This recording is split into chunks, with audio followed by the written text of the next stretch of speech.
Okay, so this is board PU23 for the PlayStation 1, the SCPH model 9001. I'm prepping the board to install the MM3 mod chip. And here I just want to mention what I've done. So this wire here will go soldered onto that point right there. So I've threaded it under here, under these legs, and then around the lid switch, I guess, and then under here, and then the mod chip will be located here. So I gotta do the work of cutting it, but that's point 4. So point 1 will be this wire. It'll be soldered onto this point right there, and then I have threaded it under the legs of this chip, and then I'll cut it and prep it here for this one. Then we have points 5 and 6. It's this wire right here, which is threaded under this part right here and under here, and it comes out right there. And then point 6 is this wire right here. It's threaded under these legs of this chip right there. This goes right there. So for now, I think that is as much wire that I need to prep, because there are 3 more points that I need to solder. Those 3 points don't necessarily need to be threaded anywhere, so I think they're just straight. But I believe those 3 points can have alternate connection points, so I'm going to figure that out next. All right, so here I placed no clean flux, then I soldered some tin, and then I went ahead and made the connection. As you can see here, the wire has some excess, but that's fine. I think you don't need to cut it. Just a little inspection there, and then straighten out the wire, just so that it is flat on the surface. Then with a cotton tip, cotton swab and alcohol, I clean up the area. Same procedure, always use no clean flux. Applied some flux and then applied some solder.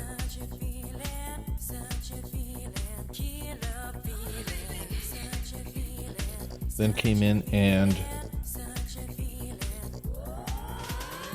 soldered the wire in place.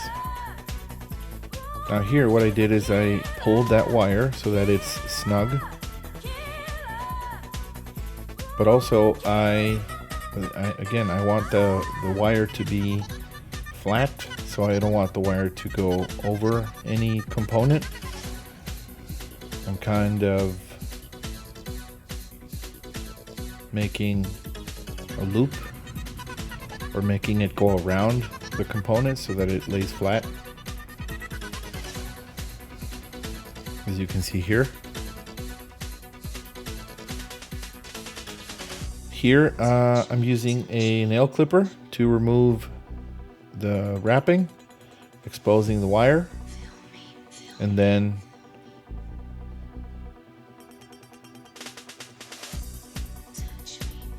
bending it a little bit.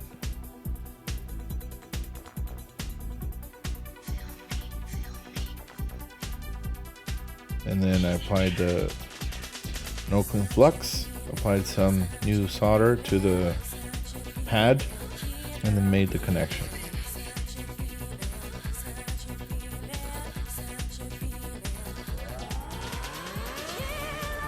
I came in here with a toothbrush soaked with 91% isopropyl alcohol and cleaned my work. Carefully here, I used the nail clipper to remove the wrapping and expose the wire. This is Kynar wire, so it's it's a single wire, it's not stranded, which helps. I do recommend using single wire Kynar, and I believe this is 30 AWG gauge. So same. Here I am soldering to a surface mount component, so you have to really be careful here. And it's something that I learned to do. It's very simple. You don't have to use too much solder, not a lot of pressure at all. You just barely touch it with the tip and it solders into place. Then I cleaned it up with a toothbrush with alcohol.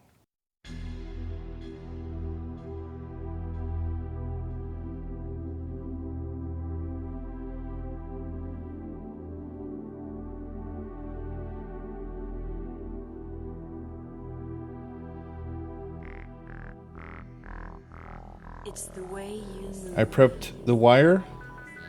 This wire goes loose, so did the same as before. Put some flux in that pad and then applied some solder, and then came in with the exposed wire and made the connection. That is 0.7, I believe. 0.3 here is soldered onto a surface mount component. Same. Always use flux. Add in some new tin so that the wire has something to grab onto or adhere to, and then just with a light touch of the soldering tip, make the connection. Clean it up with a toothbrush soaked with alcohol. And then here I just made sure there was no debris on the board. And I believe this is the last point, number 8, which is an alternative point to the diagram that is available. And you see here I'm orienting those wires in a way that I can later work with that orientation. Okay, so now we are going to work on the chip itself, which is the MM3 chip. I found these on eBay. I'll link the site in the description.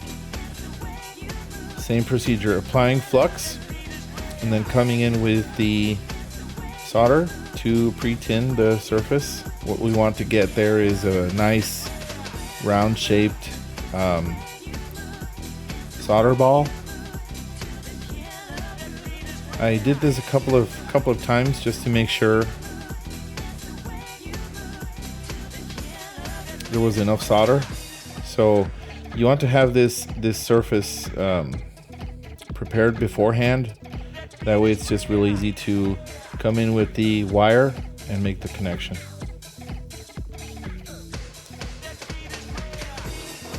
I didn't do a perfect job here because at some points I added more solder than other points. You'll see here, I'll show you the profile from each side.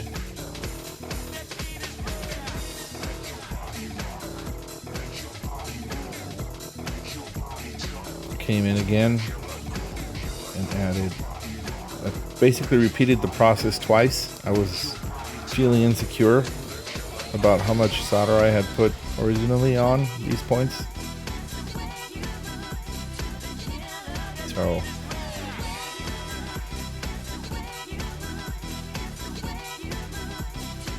and just this was me just being safe. I didn't want to then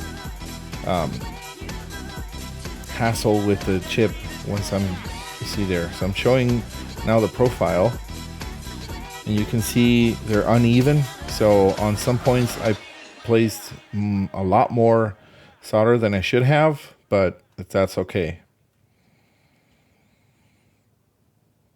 That's just part of the technique. Once you lock it in, you can do it right. Oh, and the backside had some tape. I believe it's Kapton tape, so it's isolated. So here I'm coming in to make connection on point number 1. Now again, being really careful here, I noticed that I pulled too much on that wire that I previously had configured so that it laid flat on the PCB. So then I had to kind of redo the work I had already done. So okay, now that I put it as it was before, I make the connection to point number 1. And then I'm going to go around the chip in that order. 1, 3, 4, 5, 6, 7, 8.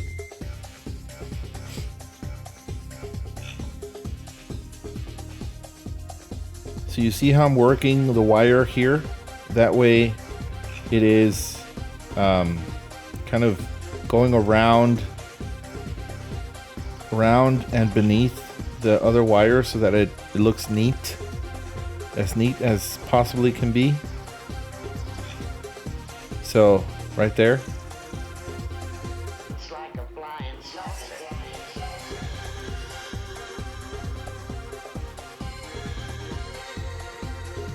Okay, so now I am working on connection number 3, wire number 3. I cut the excess, expose the wire, and then carefully put it in place. Always use flux. I've gotten used to that. No matter what you're doing, it's just better to use flux. That way you get better results.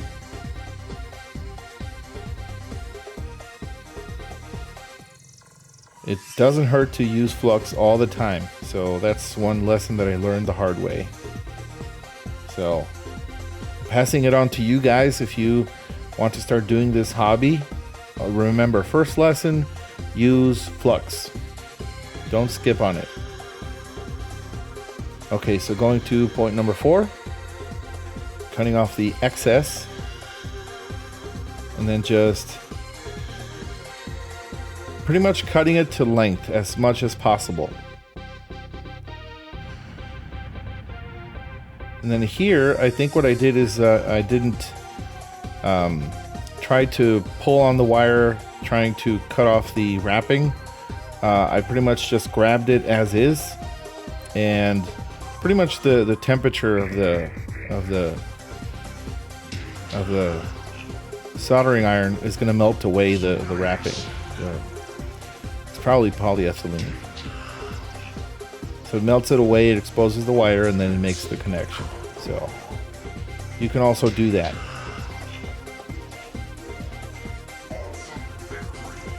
And here, I was just making sure to cut off that excess wrapping so that it doesn't look too ugly. Now I'm going to work on point number 5. And here, I want it to look neat. So I'm sort of putting the wire underneath the mod chip so that it goes under, up, and over the chip.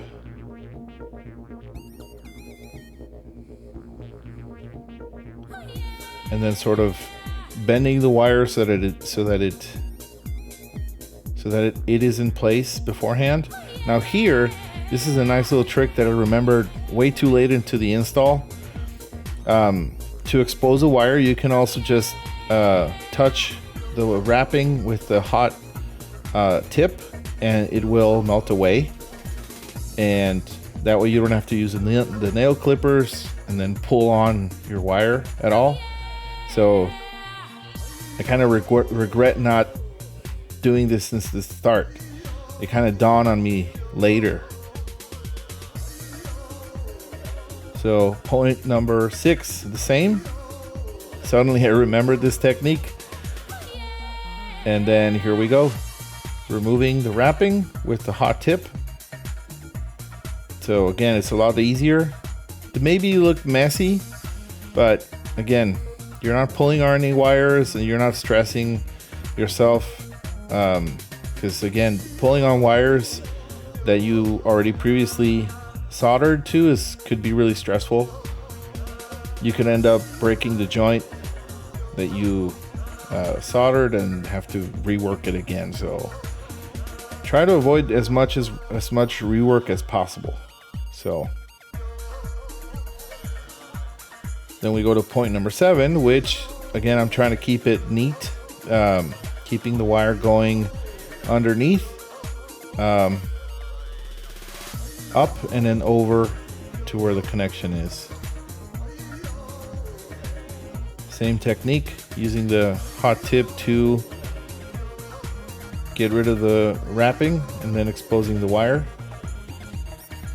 For some reason here I felt I needed to add more tin to that point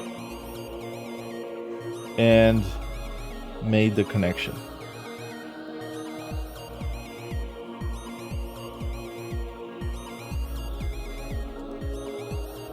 So there it is. And then finally we're going to go to point number 8.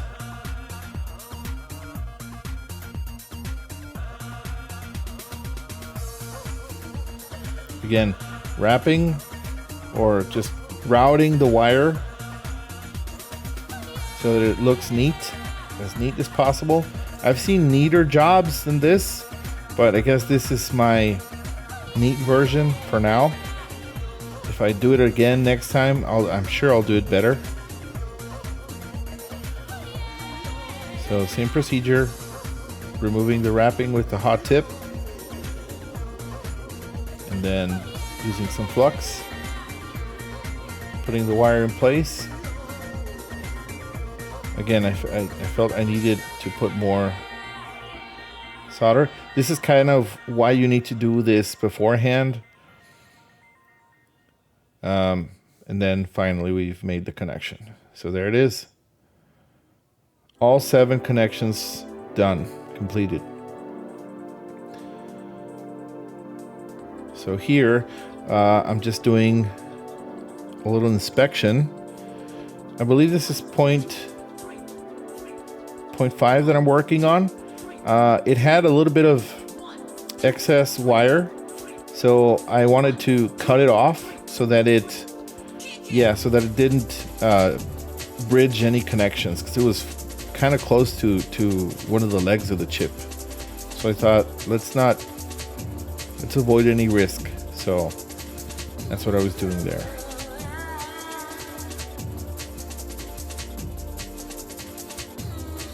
And then some cleaning with the toothbrush and isopropyl alcohol. So pretty much I'm done here. Shake the board to get rid of any residue, and then use some compressed air to dry off the alcohol, and hopefully there's no debris stuck, any wrapping or anything, residue or anything just stuck around there. And that's what I'm doing right here. So we're done. We have an up close view. There you see points 1, 3, 4, 5, 6, 7, 8. They look neat. Nothing is bridging or touching each other. And now we're going to test the connections with a multimeter on continuity mode.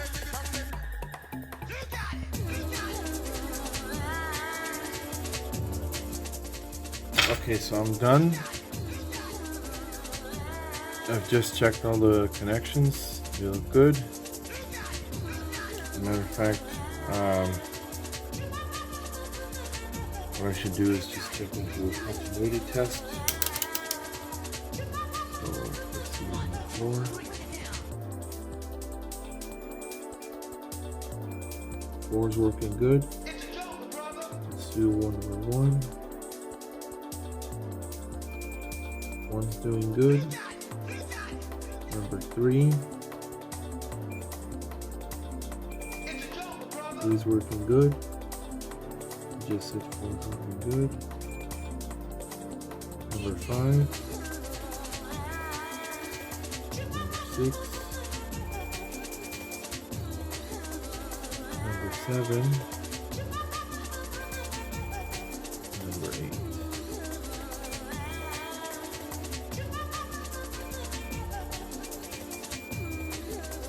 real good.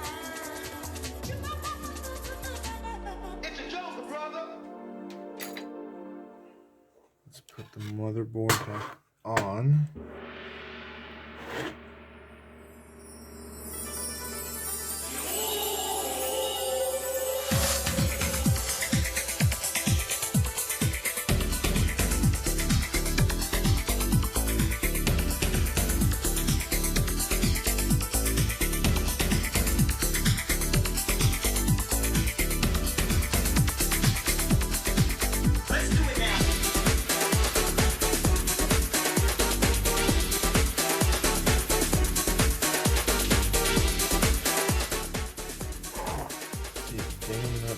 About is, oh, you can actually see it right there. That's kind of cool. There it is. So that's the perfect placement right there. It's not touching anything. It's awesome. It is really awesome.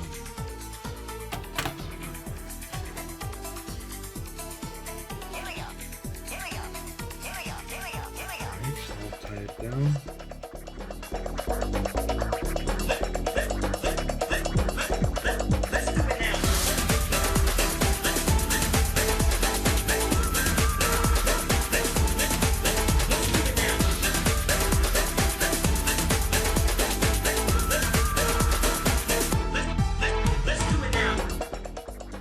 Okay, we have it.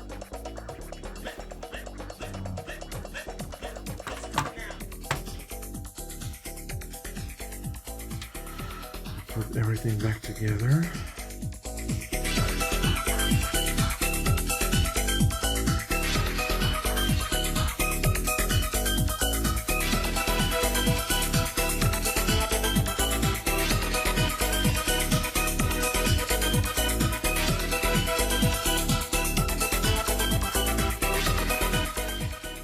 I'll do a little wipe of the lens, which is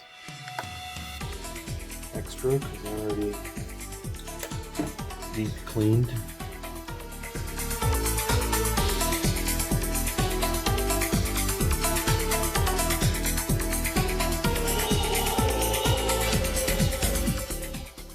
I have the console hooked up. And let's restart it. Put it in the game. Let's do Chrono Cross.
If you made it to the end of the video, you're awesome. You're my guy. Thank you so much for sticking around.